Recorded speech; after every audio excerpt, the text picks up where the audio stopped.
Claudia Coca, artista, Perú. Artista visual y docente, su trabajo no se restringe al campo objetual, sino que también pone de manifiesto una producción intelectual y pedagógica marcada por una voz reflexiva y crítica sobre temas como género, racismo y mestizaje. En 2002 fundó el colectivo Sociedad Civil, agrupación que desarrolló una serie de acciones artísticas callejeras con el fin de llamar un cambio cultural y político en Perú. Mariano Sardón, artista, Argentina. Profesor y director de la licenciatura en Artes Electrónicas de la Universidad de 3 de Febrero. Estudió Ciencias Físicas en la UBA y se formó como artista en la Academia de Artes de Viena. Es coordinador del Museo de la UNTREF Arte y Ciencia en Tecnópolis. Fue coordinador del programa de arte interactivo del espacio Fundación Telefónica. Su obra, que fusiona ciencia, arte y tecnología, se exhibió en varios espacios locales e internacionales, como la 57ª Bienal de Venecia. Pablo Lapadula, artista, Argentina. Doctor en Ciencias Biológicas, desarrolló su actividad científica en paralelo a la formación artística. En 2005 fue uno de los artífices de la exposición Evolución en el Museo de Ciencias Naturales de Buenos Aires, en la que 90 artistas indagaron en un proceso de red la idea evolutiva en un contexto museístico. Inquieto dibujante, utiliza técnicas variadas, incluyendo el humo, y produce una obra que permite activar una plataforma de diálogo entre arte, ciencia y naturaleza. Jorge Susulich, curador, Argentina. Magíster en Historia del Arte Argentino y Latinoamericano, IDAES UNSAM. Doctorado en Arte Contemporáneo por la Universidad Nacional de La Plata. Es investigador y docente en la Universidad Nacional de 3 de Febrero, en la Universidad Nacional del Arte, en la Universidad del Salvador y en el Centro de Investigación Cinematográfica. Crítico y curador de muestras de arte y tecnología, publicó los libros Intersecciones, Tecnología, Naturaleza, Subjetividad y Performance, La violencia y el gesto, entre otros.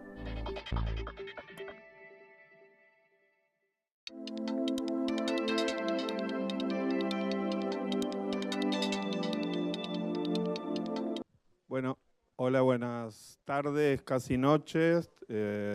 Nos corre el tiempo y la devaluación, así que sabemos que cada minuto la cotización es más alta, así que no vamos a perder demasiado tiempo. Solamente señalar que, bueno, este tema del límite reúne en este caso específico ya no a gente relativa a la institucionalidad del arte, sino de manera más específica al campo de la producción. Claudia Coca, de Perú, Pablo Lapadula, que están ambos presentando una muestra en el Centro de Arte y Naturaleza de Montref, en el Ecoparque, el antiguo zoológico, y Mariano Sardón, que es, bueno, conocido además de artista, conocido de la casa, es coordinador de artes electrónicas. Vamos a obviar las presentaciones formales por una cuestión de tiempo. Mariano también está ahora inaugurando, nos vamos todos a Linz, ¿no? A Austria.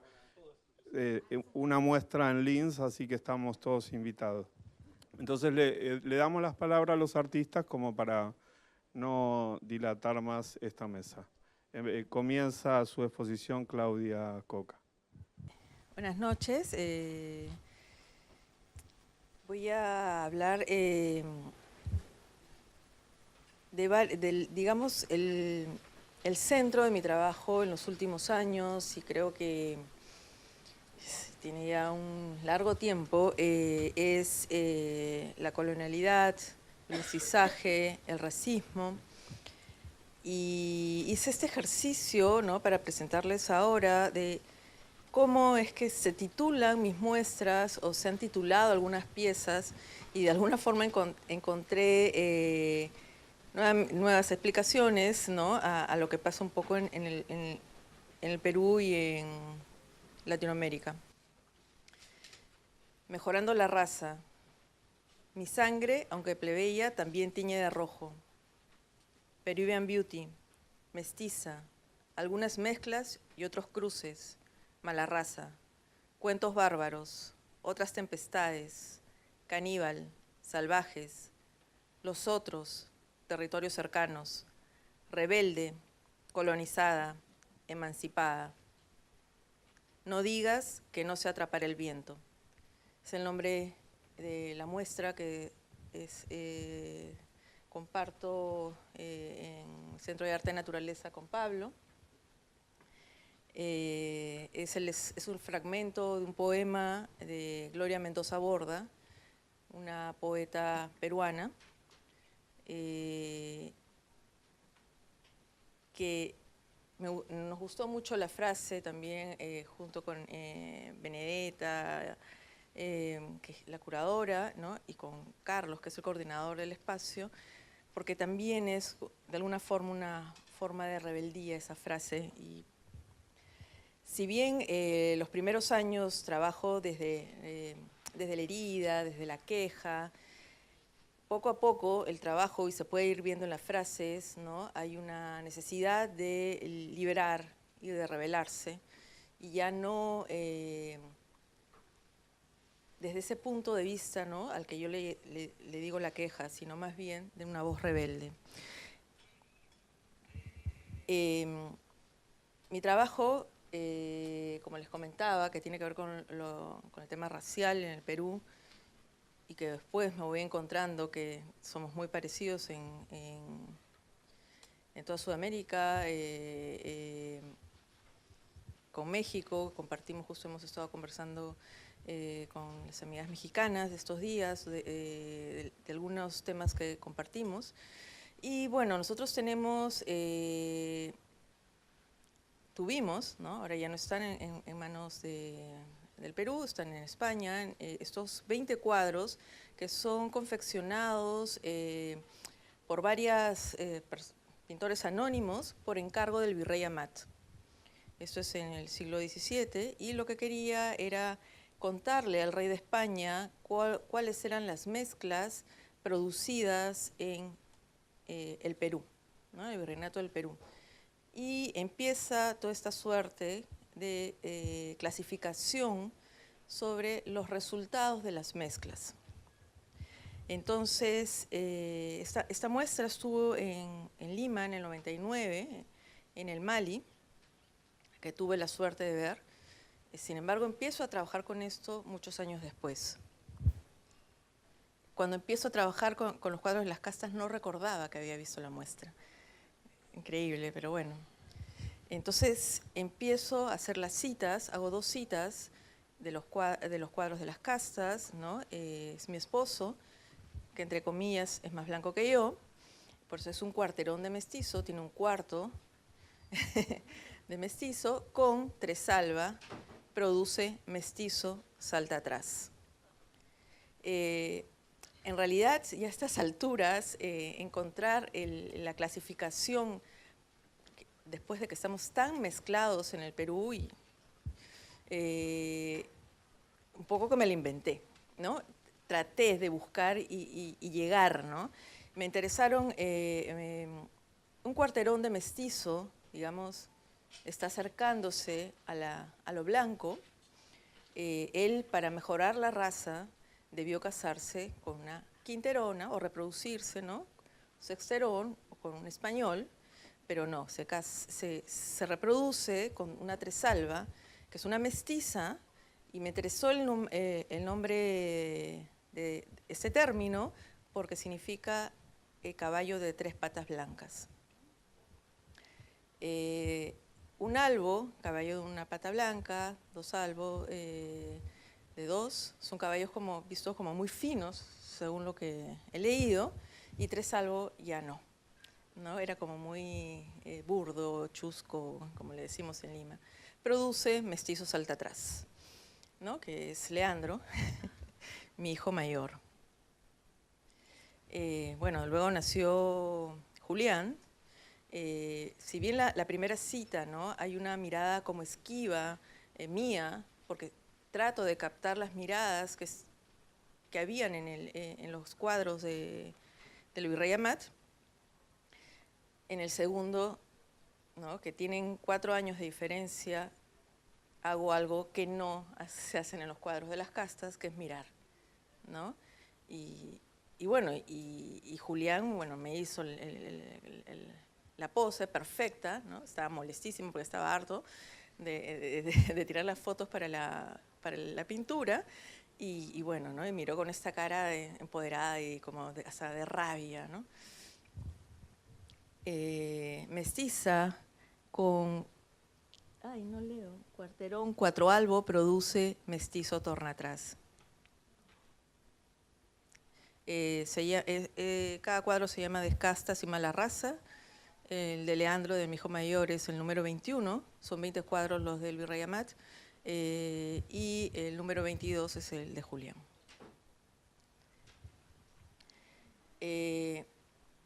Todo esto hace que levante información, investigue y llegue a todas las castas que se produjeron en el virreinato, y compartimos muchísimas, pasan las fronteras, y hice esta especie de esferas, huevos con colores de piel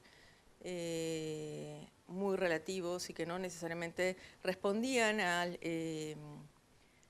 lo que supuestamente es un negro, un sambo, una chola o blanca, etc. Tenemos Casi limpio de origen, sambo, quinterón, mestiza, cuarterón, no te entiendo, tente en el aire, tresalva, salta para atrás, mulata, castizo, cholo.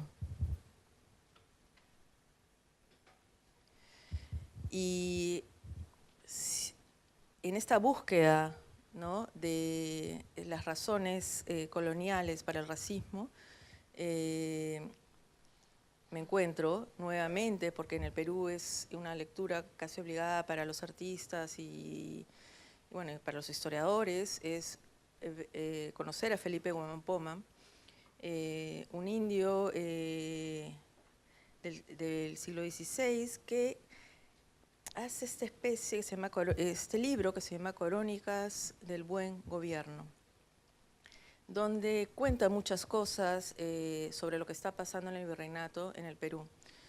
Y lo valioso del documento, ¿no?, que es la voz indígena hablando de lo que estaba pasando y que además tiene gráfica. Entonces se especula que el libro, bueno, pasó por, ahora está lo tienen los daneses, pasó de manos en mano y que perduró por el valor también en los dibujos, ¿no? Porque tal vez si hubiese sido solo texto, esto hubiese pasado desapercibido y no se hubiese conservado.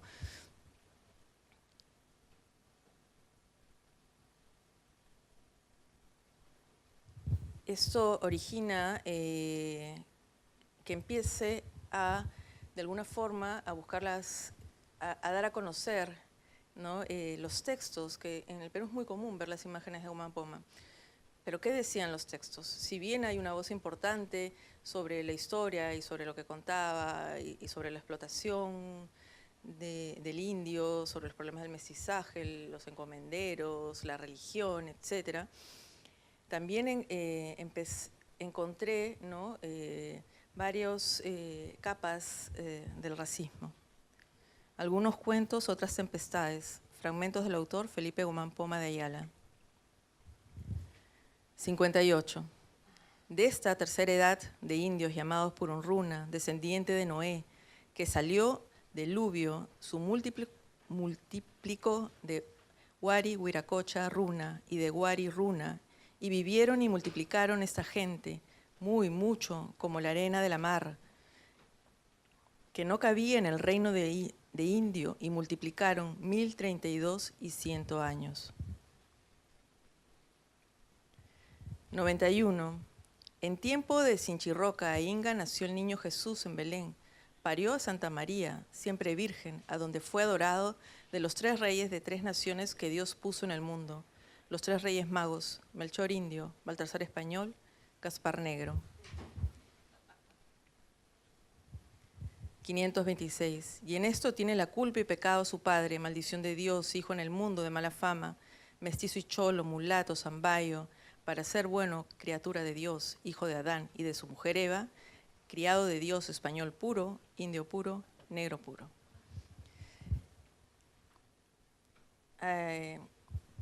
Pongo esta imagen que es una captura de pantalla donde pueden encontrar, pueden buscar, el registro es buenísimo, Lo han publicado los daneses, completo, el manuscrito, tiene 1800 páginas y bueno, pueden encontrar todo, y además lo bueno es que son mucho más legibles que las fotografías originales, han limpiado muy bien las imágenes.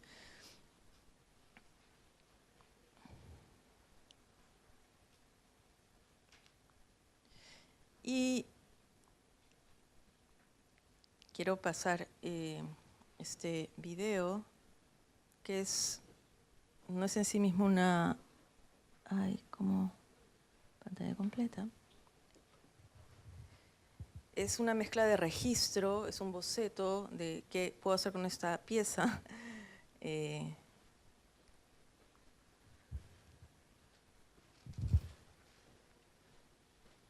una pieza que exhibí en el Museo de Arte Contemporáneo, en la individual que tuve en el 2014, llamada Mestiza.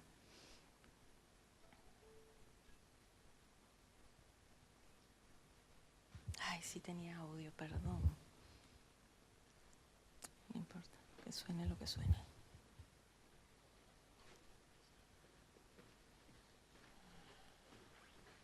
Ay, ¿le puedes poner audio? Sí, me olvidé.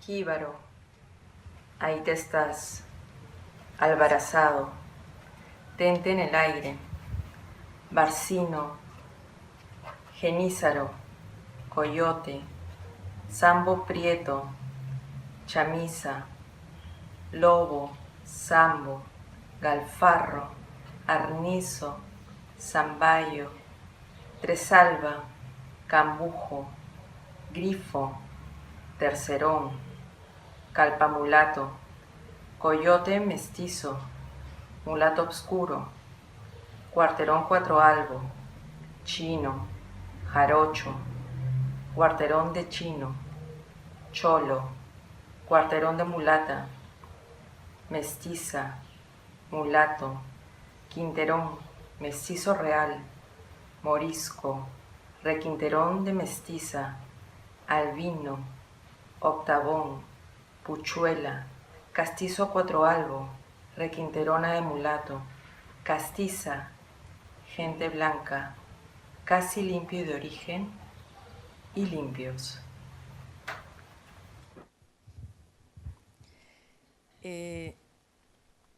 Bueno, voy a seguir con la presentación.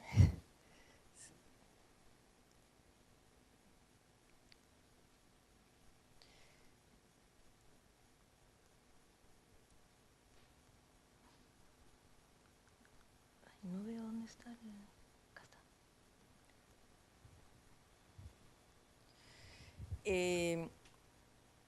Bien, me interesan mucho los textos, ¿no? Creo que la poética y la narrativa son muy potentes para contar las historias, y es algo que he trabajado durante todos los años. En algún momento es que empezaron a ingresar a la obra, ¿no?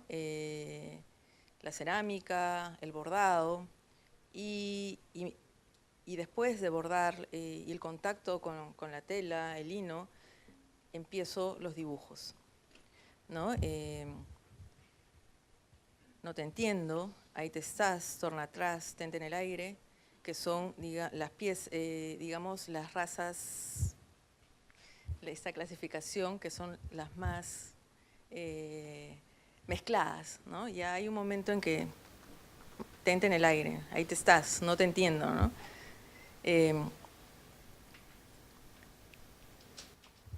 Y luego viene esta serie, Cuerpo, Rebelde, Mestizo, Imaginado, Invisible.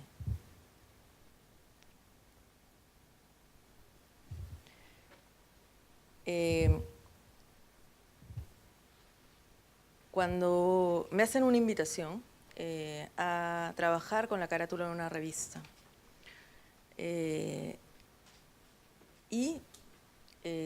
bueno, como yo tengo muchos autorretratos y que tienen que ver con el mestizaje y tienen que ver con el racismo, de alguna forma me invitaron, también pensando que tal vez iba a usar no sé, Hola, Vanidades, Cosmopolitan. Pero bueno, ya mi trabajo había girado bastante, entonces no me encontraba, que fue lo primero que investigué, verme muchas revistas, saber por dónde iba a ir. Y yo ya tenía para otro trabajo pensado trabajar con National Geographic. Entonces dije, bueno, ¿quiénes son los que han perpetuado, digamos, desde el conocimiento académico, de una forma más popular, más accesible, la mirada exotizante del otro, ¿no? Como lo salvaje, como lo del tercer mundo, como aquello que está, como lo bárbaro. Por eso es que empiezo con esta serie. Estos son los primeros cuadros de Nat Geo que tengo, donde empiezo, ¿no? Y pongo, después salen los textos, que es Cuerpos Bárbaros.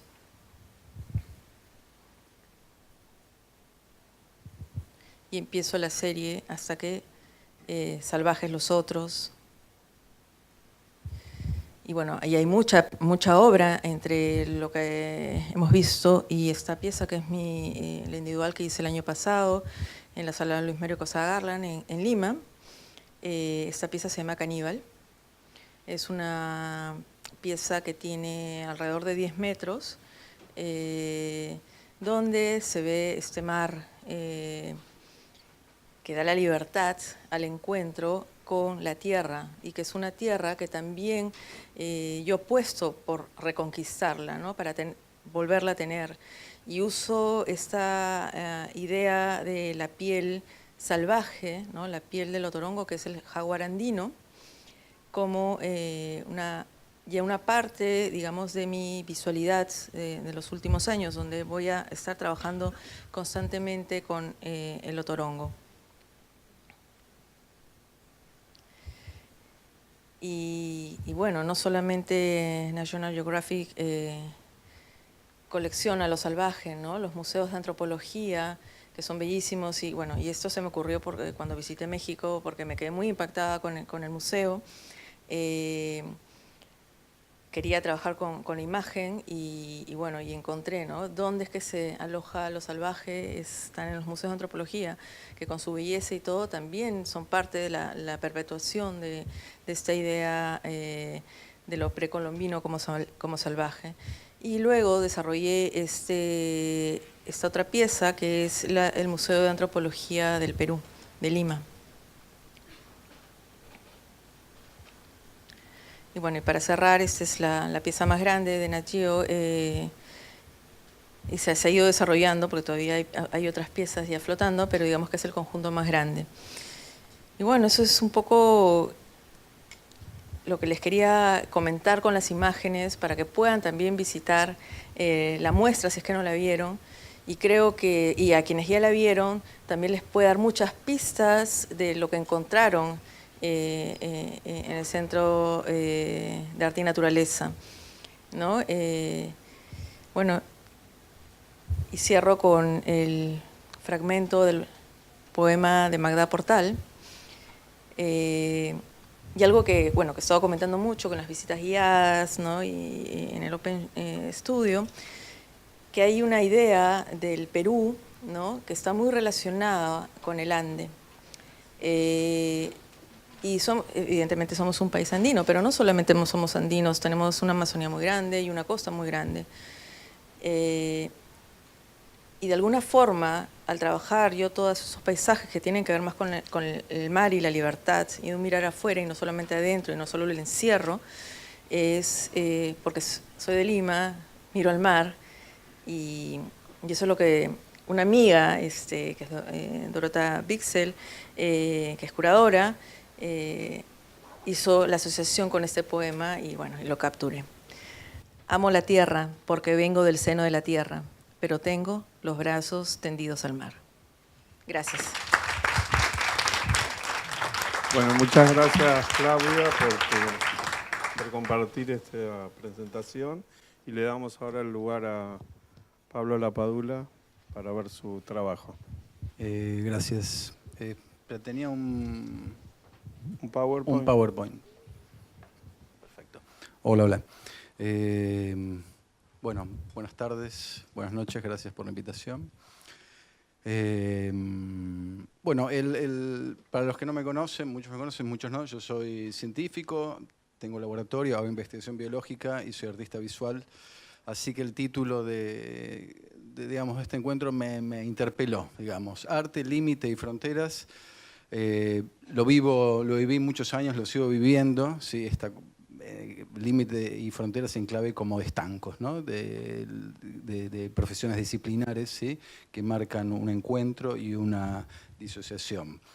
Y quería entonces mostrar tal vez esta imagen de Artur Bispos, ¿no? El artista más loco de la historia, que bueno, se formó en el psiquiátrico de San Pablo y nos enseña cómo hacer un muro, ¿no? Cómo hacer una frontera, ¿sí? Entendiendo entonces el límite de la frontera como algo que nos defiende del otro, ¿no? Ayer se habló del muro, ¿no? De Israel con Palestina, hablamos del muro inclusive de México.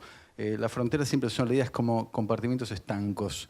Ahora voy a hacer uso y abuso de mi formación biológica y les voy a presentar entonces lo que entendemos en biología por un límite y una frontera, que es un concepto totalmente distinto. Nosotros, los biólogos, pensamos que las formas se generan a partir de particionar el espacio, ¿sí? Cuando particionamos el espacio generamos lugares diversos, pero esta partición está armada por lo que llamamos una bicapa, ¿sí? Una especie de frontera, una capa de lípidos fluida, ¿sí? Es una frontera fluida. Avanzo, esperen, avanzo ahí. Entonces acá se ve lo que es una frontera fluida, ¿sí? Divide los sectores adentro y afuera. Al generar las formas, entonces, las formas generan distintos niveles de cosas adentro y afuera, generan desniveles, y estos desniveles, ¿sí? Permiten entonces que las cosas vuelvan a equilibrarse. En este volver a equilibrarse se genera energía, flujo de energía, y ahí viene el concepto de qué es la vida, una pila de vida, ¿no? Una pila de vida es justamente eso, que la energía vuelva a fluir de un lado al otro. Y lo que quiero, digamos, la metáfora que quiero para que después leamos en clave lo que a mí me pasa y lo que pasa entre el arte y la ciencia, es que es una frontera fluida, dinámica, ¿sí? Las estructuras existen, pero todo el tiempo permiten un diálogo con la otra estructura. En la diversidad, entonces, está la capacidad de la vida. La diversidad genera desbalances y esos desbalances son lo que generan, ¿sí? ese corrimiento de energía y la vida. Bueno, perdón por esta clase mínima de biología, pero para entender lo que es la frontera biológica, que es diferente de una frontera política, donde uno se trata de preservar del otro, acá, a través de la diversidad, en la, digamos, unión cooperativa entre las cosas diversas, se genera un acto evolutivo. Bueno, esto es lo que me interesa un poco a mí, digamos, como artista, como investigador. El mundo, ¿sí? Y registrarlo. Pero registrarlo no en clave de algo bello, de algo feo, sino tener un registro casi antropológico, ¿sí? Generar un archivo, un registro del mundo natural. Este registro puede ser hecho de distintos abordajes. Yo me voy a referir a dos. Este soy yo muy joven, buscando hormigas gigantes en el norte de Manaus, con la WWF Foundation. Y bueno, uno tiene un registro, ¿sí? Y puede hacer un abordaje cuantitativo, ¿sí? Aplicarle una matemática y llegar a una cantidad con ese registro que saca el mundo natural, o hacer un abordaje de las cualidades. Entonces, depende al registro, qué sentido uno le ponga arriba, puede ir a parar a la ciencia o puede entrar a los archivos de la cultura, tal vez a una galería de arte contemporáneo o un museo, en el mejor de los casos. Ya no me importa dónde va a ir, pero sé que un paper no va a ir. Este es el fondo de un paper, ¿no? Esta es una foto que saqué hace muchísimos años en el Mato Grosso, ¿sí? Ahí está la selva del Mato Grosso, muy bella. Hoy se habló de la frontera con Paraguay, esto está muy cerca, al norte, Mato Grosso del norte.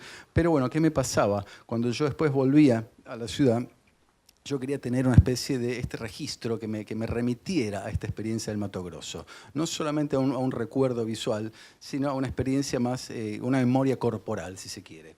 Ahí entonces es donde rescato y les presento estos pequeñísimos dibujitos que yo hacía en el mismo lugar, ¿sí? donde tal vez no son lindos, no son tan perfectos como la foto, pero a mí me sirve como una especie de eco de la experiencia. ¿Y por qué rescato la experiencia? Porque creo que el artista y el científico construyen su conocimiento a partir de la experiencia.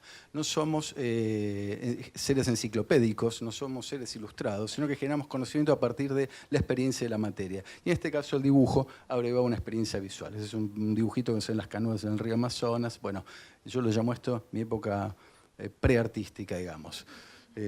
No tenía idea de cuáles eran las preguntas del arte, digamos, ¿no? Dibujaba totalmente intuitivamente como sacando un registro.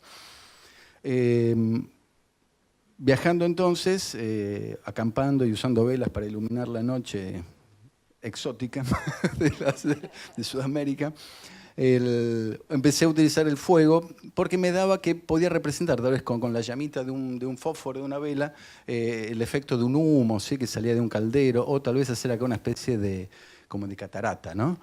O buscar, por ejemplo, formas en el humo, como si uno buscara formas en las nubes, ¿no? Uno pone las nubes y mira, bueno, yo en el humo podía buscar formas. Pero, ¿qué pasó? Me di cuenta que también el humo lo podía utilizar no solo para hacer una narrativa, sino para utilizarlo como una superficie sensible, casi como una película fotográfica. La superficie de humo es muy, muy, muy sensible al tacto y por error, como siempre pasa en el laboratorio, creo, y más que nada en el taller del artista, por error me apoyo sobre el humo y me doy cuenta que tiene una gran capacidad de imprimación e imprimo una hoja. Y esto fue lo que me interesó. Con esto me quedé. Con esto me quedé porque acá yo tenía un registro realmente casi en clave de calco antropológico, tenía un registro casi en clave de protofotografía del 1800, donde si uno agarra un microscopio o una lupa, puede ver inclusive las esporas acá de este helecho sudamericano y exótico.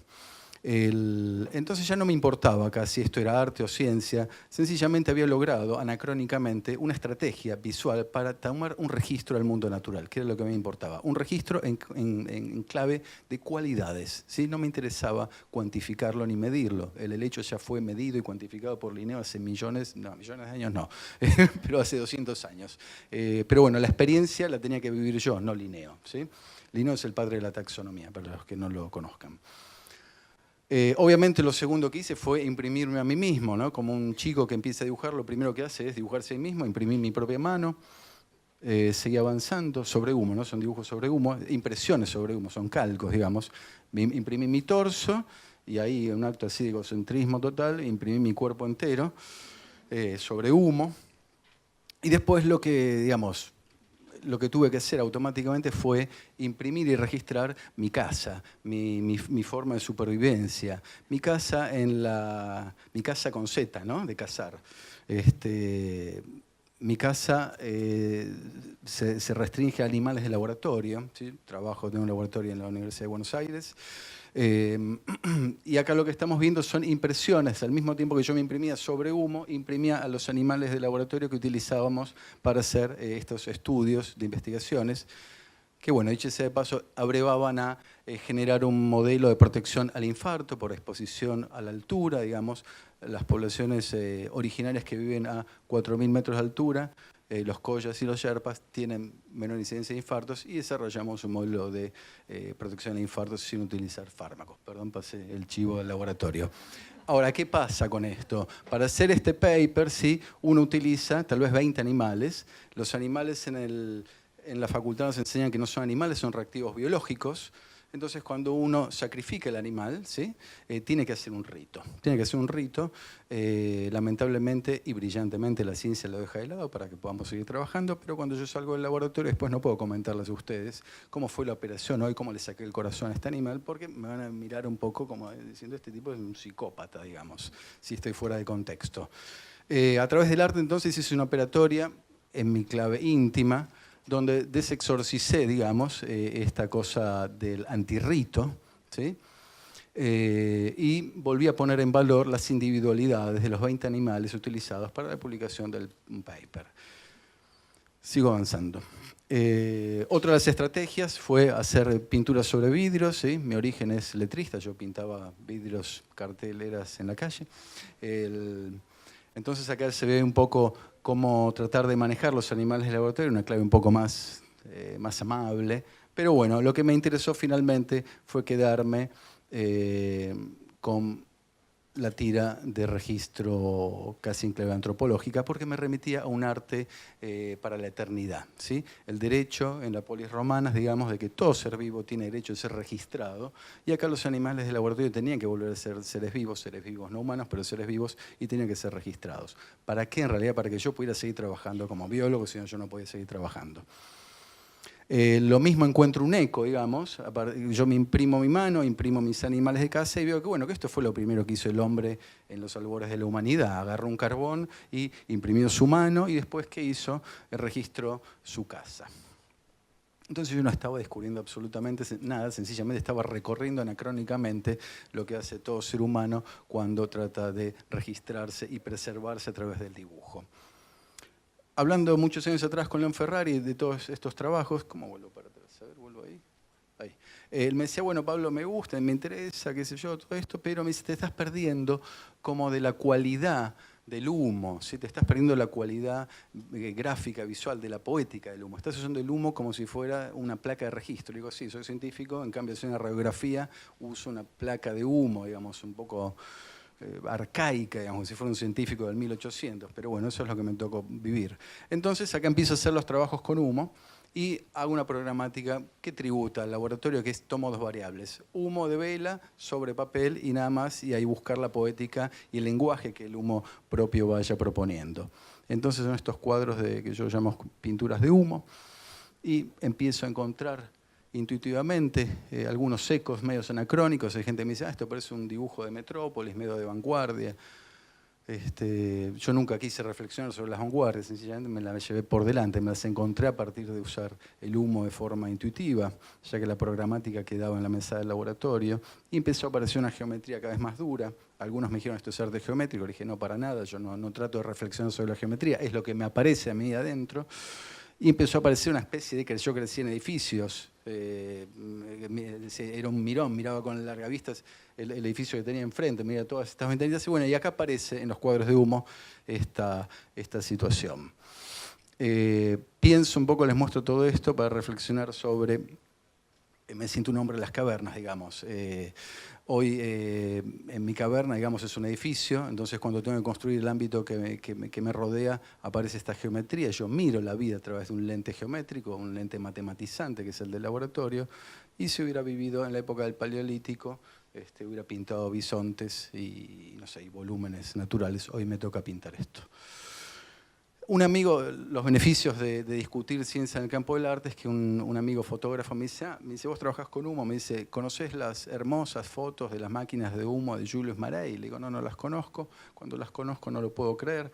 Y cuando empiezo a investigar quién es Julius Marey es un gran médico, un fisiólogo del 1800, francés, que estudia cardiología y quiere estudiar los procesos que se mueven, los procesos dinámicos, y es el inventor del mecanograma. Este es un registro de corazón de sapo latiendo fuera del cuerpo del animal y registrado sobre una placa tiznada con humo, donde el corazón va dibujando con una punta seca sobre esta lámina tiznada de humo. Dije, esto no lo puedo creer, él trabaja en la misma área que yo, usa el humo para hacer un registro y me interesó. Me interesa esta sincronía que se da por campo del azar. Me aburriría si yo buscara esta analogía a propósito, ¿no? Creo que ahí se los muestro porque el valor que yo le doy es que aparece casi por azar. Este personaje, entonces, después me encuentro que no solo para diseñar este proto-electrocardiograma, sino que inventa la escopeta fotográfica, porque él quiere estudiar los procesos dinámicos en el tiempo, y lleva inclusive a su mesada de laboratorio este pájaro blanco que lo ata con un cable a la mesada de laboratorio, hace un ruido, el bicho sale volando y él le dispara con la escopeta fotográfica y obtiene este registro. Este hombre, bueno, le pasó el trapo al conde Lautréamont, ¿no? Que dice, habla de la máquina de coser sobre la mesa del laboratorio. Bueno, el doctor Julius Marey, investigando cardiología, lleva a un cisne y a la mesa del laboratorio.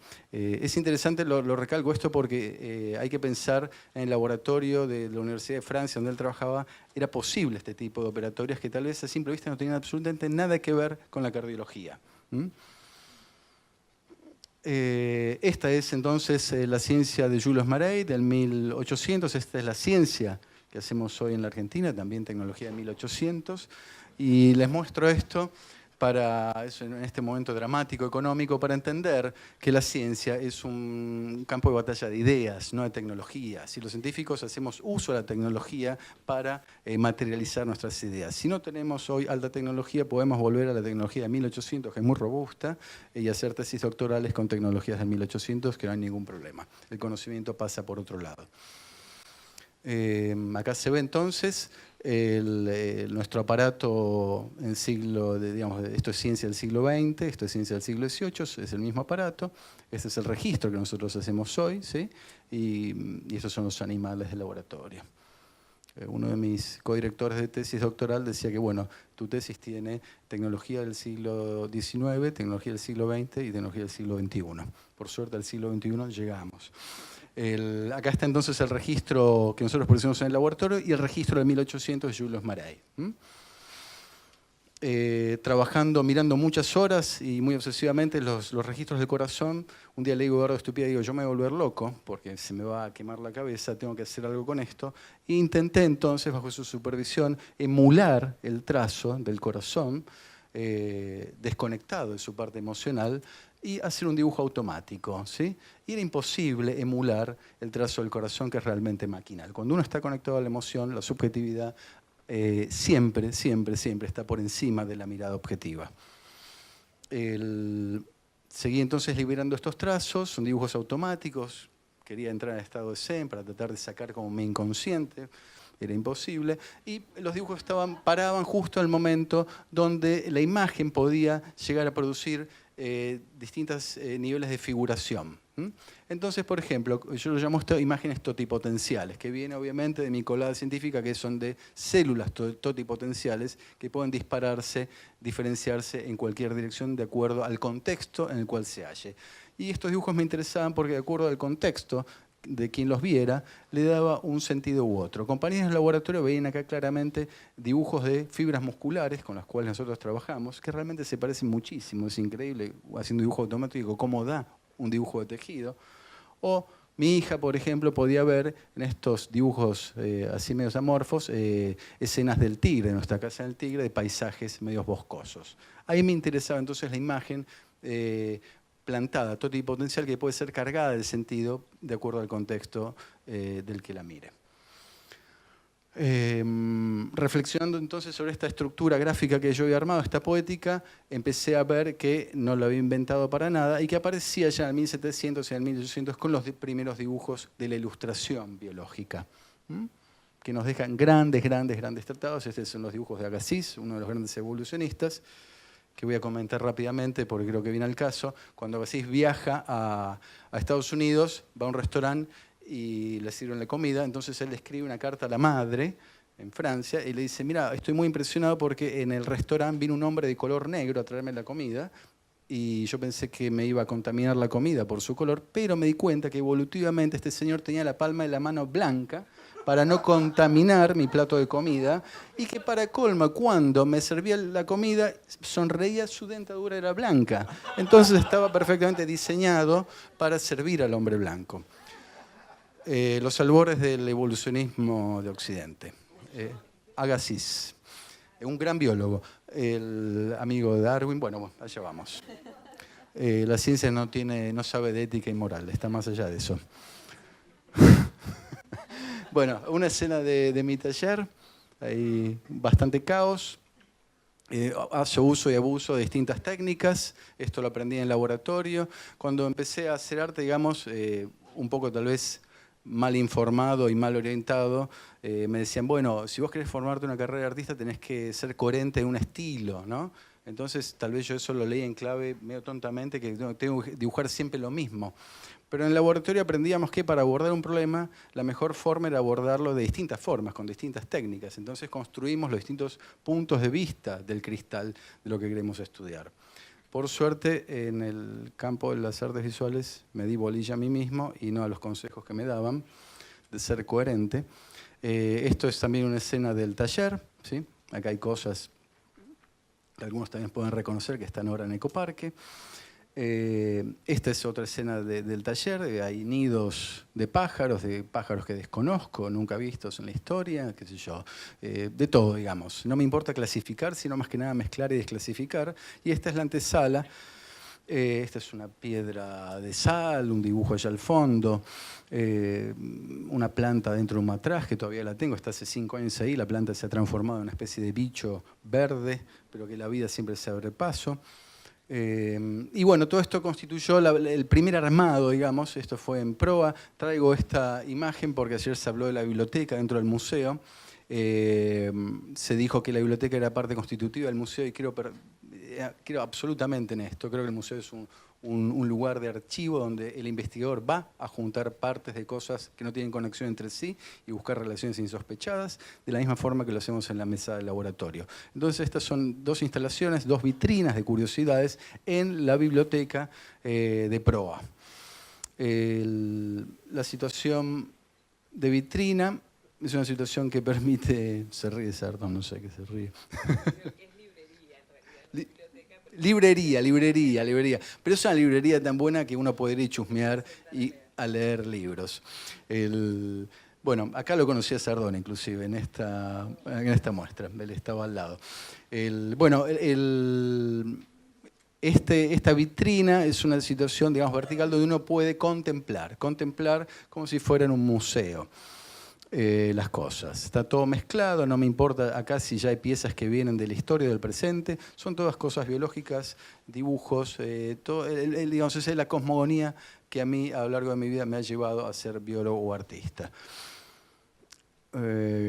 Y acá pasa algo importante en mi vida personal. Empecé a ver que la obra atraía a los chicos, ¿sí? Entonces empecé a sentir que la obra dialogaba con la gente. La obra para mí es, digamos, conocimiento empaquetado en un formato visual, es diálogo. Si no hay diálogo, no hay obra, no hay conocimiento. Me muero, digamos, quedo estéril, no hago nada más. Cuando los chicos empezaron a dialogar con el gabinete de curiosidades, yo fui muy feliz porque sentí que estaba dialogando con la sociedad. Bueno, esta estructura, lo que ven acá, todos lo deben conocer, son los Wonder Cabinets, ¿sí? Del 1500 y 1600. Entonces descubrí, digamos, un poco desde mi ignorancia, que esta estrategia, este gabinete de curiosidades no lo he inventado, sino que ya había sido un dispositivo que tenía 400, 500 años de antigüedad. Entonces dije, ¿qué hago? Bueno, me retiro, oculto, no cito la fuente, o la cito y digo, bueno, qué sé yo, mal que bien yo transité el mismo camino que Albert Levinus, que qué sé yo, que bueno, estos grandes de la historia de la filosofía natural, algo bien debo haber hecho. La posmodernidad me jugó a favor y lo puedo presentar. Sigo otros gabinetes. Acá hay entonces piezas del mundo natural con el mundo artificial. Es la gran mezcolanza, es el gran momento para mí de la museografía, porque después esto, pasteurizado por los filósofos naturales y disciplinares, van digamos, a ordenar este gran caos de coleccionismo de cosas extrañas en lo que va a ser el Museo de Bellas Artes, ¿sí? Y lo que va a ser después el Museo de Ciencias Naturales. Entonces ya estamos claramente con un límite, ¿sí? Una frontera disciplinar que se transforma casi en infranqueable. Y acá llegamos entonces al zoológico, ¿sí? Al zoológico que me convoca acá, que nos convoca a esta mesa. El zoológico, yo lo llamo zoológico, lo llamo ex zoológico, me cuesta llamarlo ecoparque. Yo crecí en el zoológico. En el momento que el zoológico era libre y gratuito, salíamos de la escuela, íbamos al botánico, después íbamos al zoológico, había juegos, mirábamos a los animales.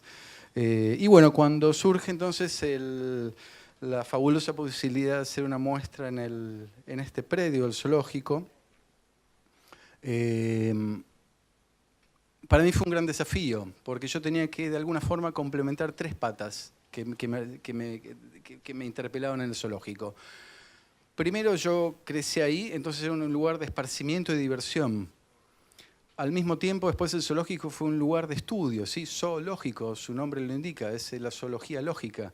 Fue creado por Sarmiento en 1800, ¿sí?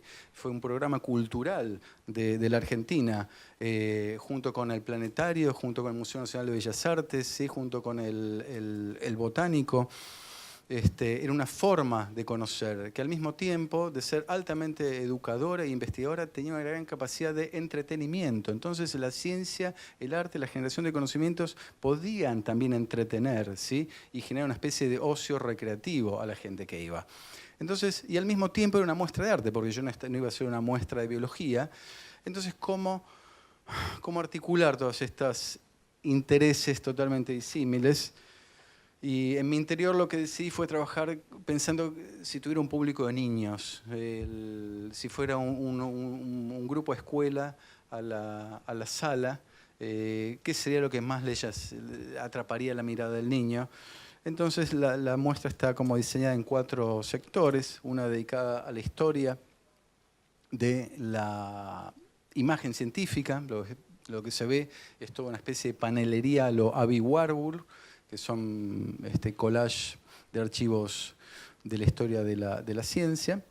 Acá se ve inclusive en el panel dedicado al naturalismo cómo aparecen inclusive los hombres nativos sudamericanos, casi en clave de especies visuales, de especies animales. Después se ve cómo surge el ordenamiento que va a ser entonces los gabinetes de curiosidades. Y finalmente llegamos a la parte más dramática y bella también, que es la concepción de los animales máquinas, ¿sí? La vida como una máquina, donde entonces cada pieza forma gran parte de una gran maquinaria y puede ser entonces clasificada y ordenada como piezas de un reloj, ¿sí? No hay ética, no hay moral, sencillamente hay uso y desuso.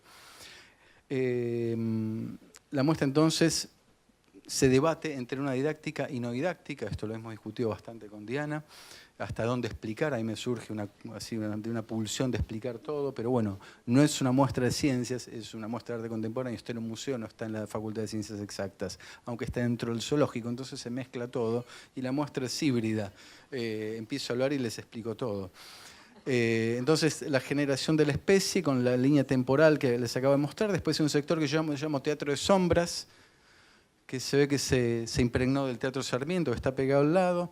Un sector que llamo pretenciosamente cine, que es una especie de videoarte, donde se ven células reproduciéndose.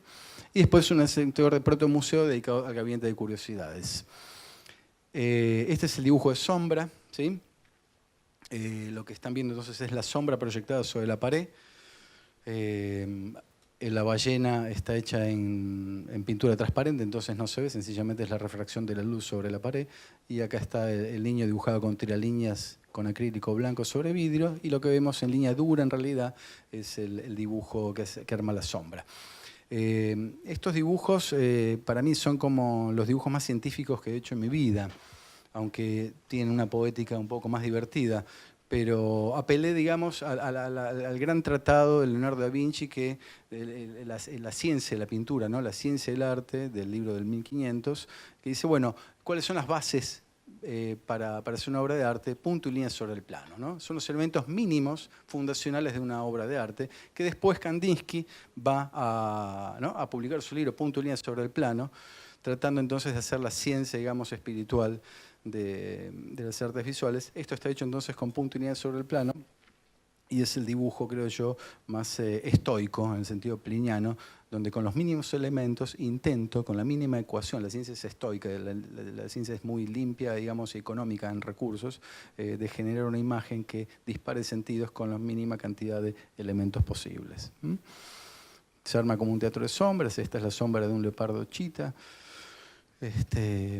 Acá hay un falso coral, unas tortugas marinas.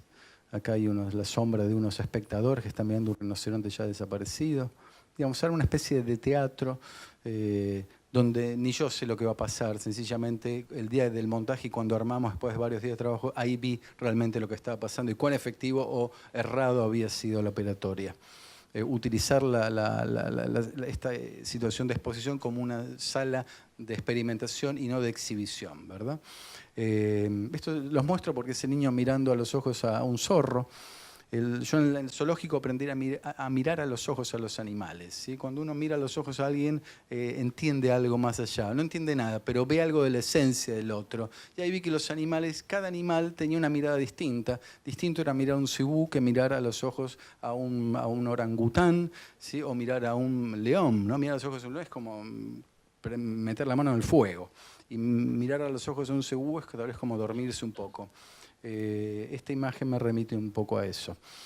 Y bueno, esta es la otra parte de la instalación que se llama Zoología Fantástica, que es el Gabinete de Curiosidades. Este es mi protomuseo. Me pone muy feliz que esto esté en el zoológico porque dialoga, se funde, tengo la sensación, ojalá sucediera esto, que el Gabinete de Curiosidades se funde con lo que era el zoológico y dialoga. Acá se ven distintas escenas, ¿sí? Está conformado por piezas de mi colección personal, es una colección iletrada que al Museo de Ciencias Naturales no le importa porque ya digamos, un esqueleto de golpe de delfín ya tenemos, ¿sí? Pero bueno, yo no lo tuve nunca y cuando me lo encontré, esa experiencia es lo que me construye a mí como científico. A mí no me construye como científico que la academia me diga, sí, ya tenemos un esqueleto. Yo lo tengo que encontrar y vivir. Acá está. Lo fotografié mucho porque es nuevo. Bueno, y me gusta esto, me gusta que los niños, ¿sí?, se reflejen en la obra, que vayan y queden atrapados en la obra. Creo que los niños son los grandes jueces de la mirada junto con los curadores. Perdón. Si no, me quedo afuera. ¿Sí? El reflejo que confunde todo, eso me gusta. Caen las células. Esta piedra no es una piedra, es un dinosaurio, tiene 3 millones de años. En este tipo de situaciones, muchos colegas y amigos empiezan a regalar cosas que los inserto acá. Inclusive acá aparece una especie de Max Gómez Canle de pintura, que es el reflejo del zoológico en la propia obra. Eso me gustó. ¿Qué más? Corales rojos. Bueno, hay de todo. Está lleno de chucherías biológicas y artísticas. Distintas visiones. Y bueno, y también está el libro fundacional de todo biólogo, El origen de las especies, que ningún biólogo lee, pero todos tenemos, porque el libro es soporífero. Y armé la escena, digamos, Darwin apretado por el propio gliptodonte. ¿Sí? Darwin cuando viene a Mar del Plata, en Mar del Plata él hace el gran descubrimiento, descubre un gliptodonte. Esta es una pieza de gliptodonte que una amiga encontró en Pilar, en su cantera, una cantera. Y gracias a este gliptodonte, Darwin dispara toda su programática del origen de las especies. El gliptodonte dice, este bicho es igual a la mulita, entonces ¿será que qué pasó? ¿Dios creó a la mulita del gliptodonte? ¿Y por qué no veo más gliptodontes? No. Primero apareció el gliptodonte, se extinguió porque no tenía una capacidad de adaptación, se apagó, ¿qué pasó? Se extinguió y lo sucedió a la mulita. ¿Sí? Este es un animal desconocido que encontré una semana antes de armar la muestra en Ecoparque, no sé cómo se llama. Nuevamente la visión de la niña y tal vez para cerrar esta imagen de mi mítico libro. Este sí me lo leí cuando era chico, no hacia el origen de las especies. Creo que es más importante para la formación de la ciencia ficción y la mitología que los libros eruditos. Y quiero cerrar, leo un segundo, Claudia leyó, yo voy a leer, una frase de Marcel Job, ¿sí? 32 minutos y ya termino. Dice, todos estos hechos de Marcel Job, el arte de la biografía, todos estos hechos individuales no tienen otro valor que el de haber modificado los acontecimientos o podido desviar su curso. Causas reales o posibles conviene dejarlas a los sabios. El arte es todo lo contrario de las ideas generales. Solo describe lo individual, solo propende a lo único. En vez de clasificar, desclasifica. Marcel Job. Bueno, muchas gracias. Bueno, muchas gracias, Pablo. Yo voy a intentar sobre el final también leer algo, pero no me voy a detener ahora. Le damos la palabra a Mariano Sardón. ¿Cuánto estamos en el dólar ahora? ¿Vos que lo venías monitoreando? De y pico, más o menos. Avísame por el default. Yo voy a arrancar, voy a tratar de ir rápido. Bueno, gracias por la invitación. Bueno, ¿qué más agregar de todo lo dicho respecto de arte, límite, frontera? Eso es mío, ¿no? Sí.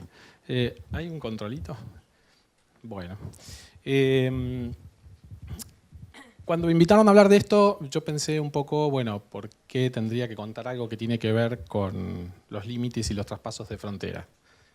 Bueno, básicamente por un poco la historia de mi vida, pero también por por otro motivo que me pareció interesante, es que recién vimos ejemplos de límites y los límites vinculan, pero en principio, ¿qué cosas vinculan los límites? ¿Entre qué y qué cosas se vinculan? ¿Es materia, es gente, son lenguajes? No sé.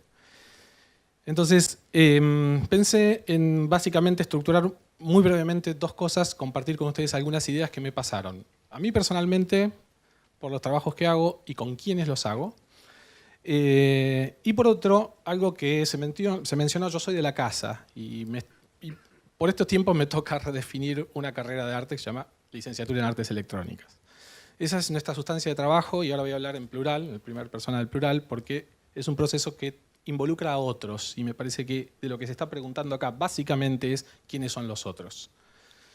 Así que voy a presentar primero un par de ejemplos, voy a contar eso y después me voy a centrar un poco en cuál es nuestro proceso de transformación de una carrera, que van a ver lo mucho que tiene que ver con esto que estamos hablando sobre los límites, los lenguajes y quiénes son los otros que hablan y enuncian determinadas cosas. Esto supongo que es apretando verde, ¿no? Ajá, ajá. Ah, ok. Bueno.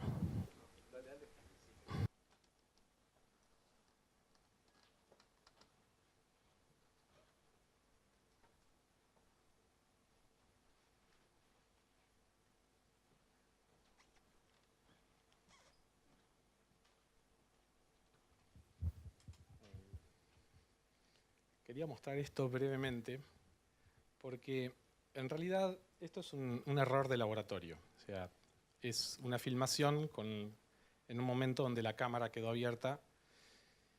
Yo trabajo con un neurocientífico que se llama Mariano Sigman de hace varios años y estábamos trabajando sobre la idea de microgestos. Es decir, son aquellos pequeños gestos que emite la cara cuando está comunicándose con alguien y que el otro percibe de alguna manera y entran en parte del diálogo. Estábamos usando una cámara de alta velocidad para hacer gestos, se conocen como gestos canónicos, una serie de gestos como la alegría, la tristeza, la felicidad, etc. En un momento eso tenía un protocolo, es decir, se hace un estudio tal cual es en un laboratorio de neurociencia. Son tareas que tiene que hacer la persona frente a una cámara, frente a un instrumento, lo que fuere. Y en un momento que estaba haciendo todo ese proceso, hubo una persona en particular donde quedó la cámara abierta y cuando terminó de hacerlo, hizo un gesto como diciendo, terminé de hacer esto. Y eso quedó registrado como un momento de distensión, como un momento de entrega total. Y en ese punto, yo estaba con la cámara, con otras personas que estaban atendiendo las luces, le mando un video a Mariano y le digo, fíjate esto que salió como una lateralidad del proyecto de investigación. Era un pequeño error de la filmación. Le digo, fíjate si esto no tiene acaso que ver con lo que estuvimos pensando hace como 2 años. Entonces hubo una cuestión ahí que era interesante, que era para 2 personas que pasaron por ciencias exactas, que cada una agarró un camino distinto, encontrar un elemento en común de diálogo. Una cuestión que tiene que ver con qué es lo que uno observa, qué es lo que uno mira y con qué uno se conecta, que está más allá inclusive de los procesos establecidos. Nosotros estábamos haciendo un protocolo típico de un laboratorio de neurociencia. El problema era que esa cosa que salió de casualidad tenía que ver más con una búsqueda que nos integraba personalmente, más que con el trabajo que se estaba haciendo en la búsqueda de estos microgestos para un paper, etc. ¿Esto por qué lo traigo a cuenta? Porque estos tipos de procesos, como este otro, que recién salía cada rato, que ahora vamos a ver si anda, ahora no anda el que tiene que andar, perdón. Este otro es la misma historia, son como estudios que se hacen típicamente en laboratorios de ciencia y básicamente son resultados, visualizaciones de datos, que son tal cuales los que toma un dato, una información, una herramienta que mide cómo se mueven los ojos frente a un rostro.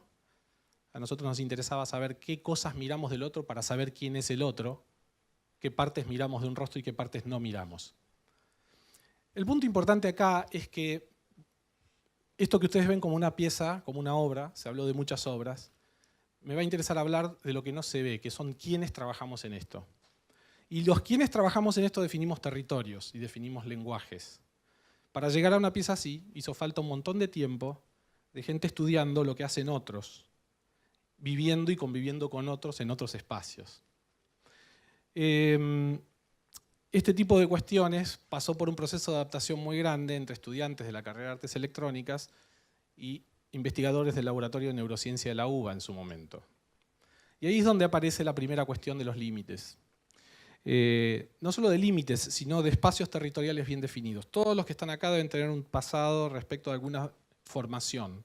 Por lo tanto, seguramente están estructurados desde un punto de vista, tienen reglas de validación particulares, lo creen al mundo de una manera y hablan del mundo desde ese lugar, inevitablemente.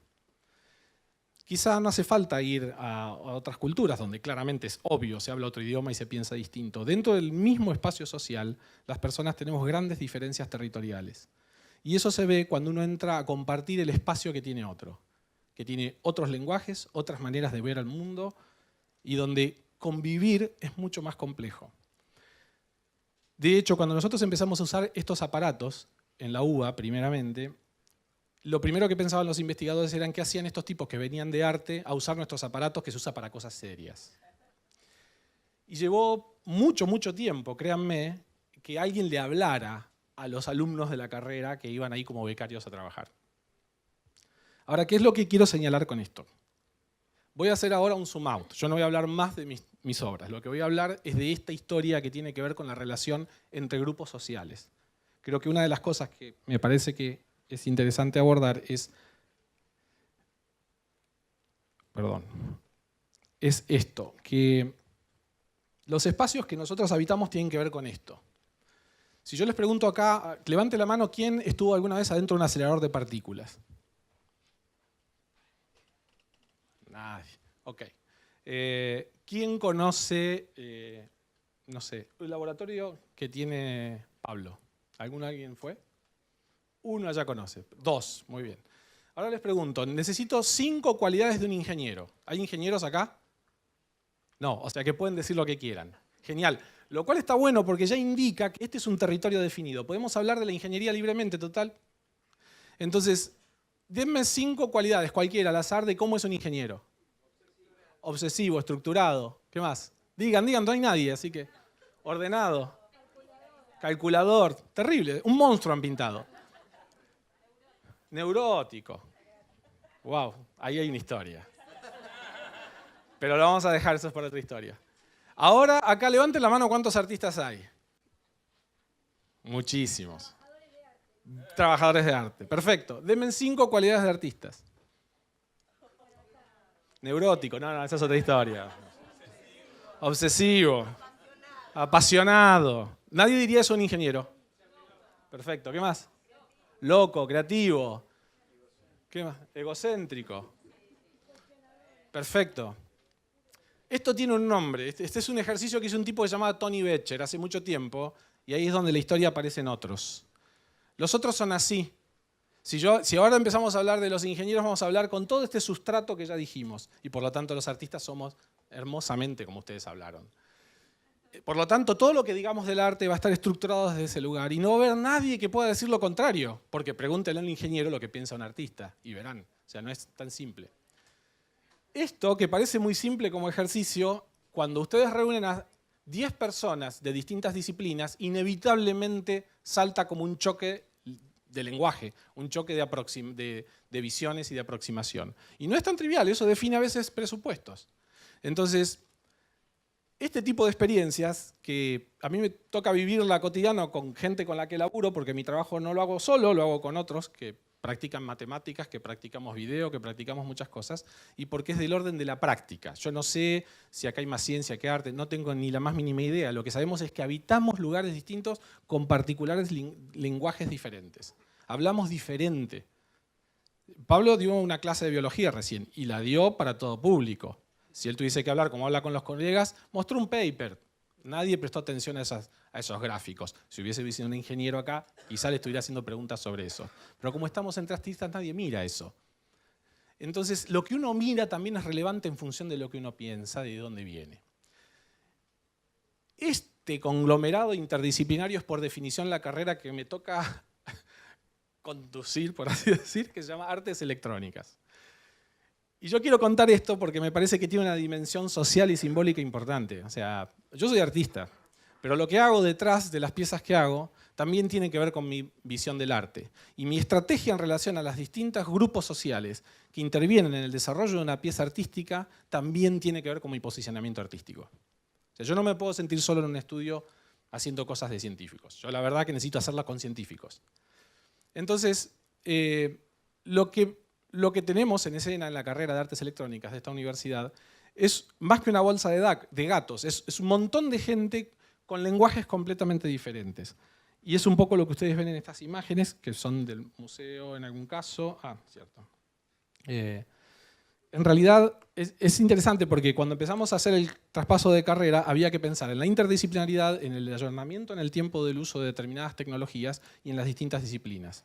Lo que era muy simpático al pensar en términos territoriales es que todo esto alguna vez estuvo medio junto, como se ve ahí. Y de ahí después ustedes definieron ingeniería y fíjense todo lo mal que hablaron de los ingenieros, que debe ser como otro pedazo del planeta que quedó desperdigado, y como acá hay muchos artistas, todos habitan el mismo territorio y en general les parece todo bien.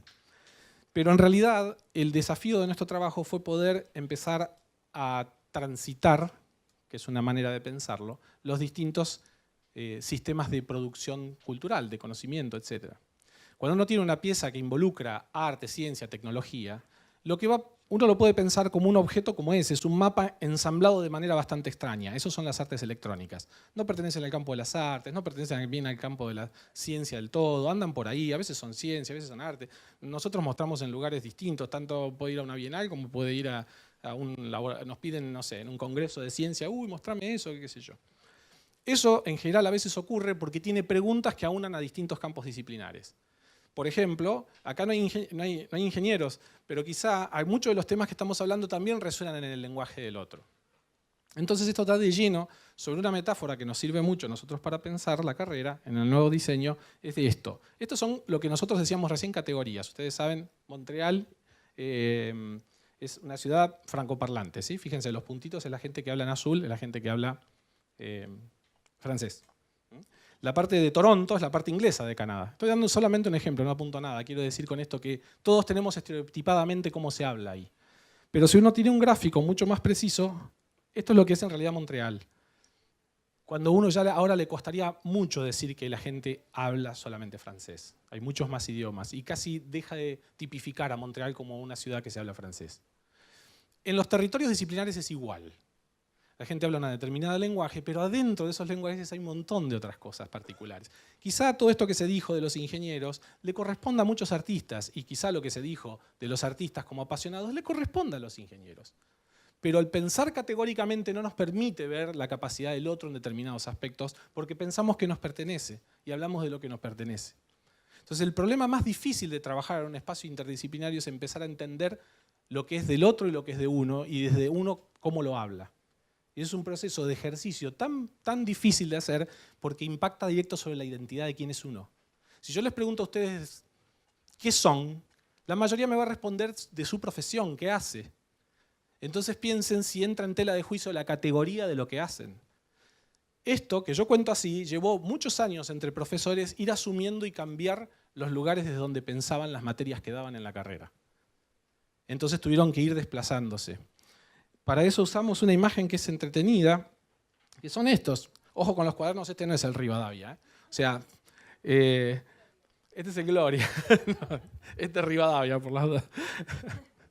En general, un proyecto que tiene que ver con artes electrónicas es como un tránsito entre distintas culturas. ¿Por qué? Porque básicamente es un objeto que por momentos sos ingeniero, por momentos sos científico, por momentos sos artista en lo que fuera. Y cada vez que se transita por esos lugares hay que hablar ese idioma, entender ese idioma. Y a veces ni siquiera se entiende, se mezclan idiomas, se forman otras palabras. Recién ella presentaba cosas sumamente interesantes respecto de cómo hablaban unos de los otros y los otros de los unos. Eso ocurre en nuestra propia sociedad, entre los que estamos sentados acá. O sea, es lo más impactante que nosotros fuimos descubriendo en ese proceso de transformación de una carrera, es la diferencia de lenguajes que tenemos aún entre nosotros. Y esto que está dicho así, casi como una cosa que no pretende ser ni retórica ni nada, tiene que ver con que nos preguntemos realmente cuáles son los territorios que están cerca nuestro en un momento de tanta división a veces. Que es un ejercicio que no hace falta pensarlo en términos territoriales tradicionales de entre países o culturas. Dentro de las mismas culturas tenemos personas que hablan diversos idiomas, que inclusive se les hace más fácil hablar idiomas que no les pertenece, que parecieran ser que les pertenecen a otras partes del mundo. Me refiero a las tradicionales separaciones entre centro y periferia. Nuestra propia sociedad siempre es interesante no olvidar que muchos de los argentinos que producen conocimiento trabajan en diálogo con un montón de otros centros y tienen un diálogo tan franco y frontal como lo pueden tener con cualquier otra persona. Sin embargo, pareciera ser que a nosotros nos cuesta imaginar ese espacio. Pero nuevamente, si seguimos pensando en términos de categorías, es muy complejo poder entender cuáles son las cuestiones más básicas, finas, que hay también dentro de nuestro campo, de nuestra propia sociedad. Por eso, termino con esto, mucho de nuestro desarrollo de la nueva carrera tiene que ver con poder pensarnos distinto como grupo social.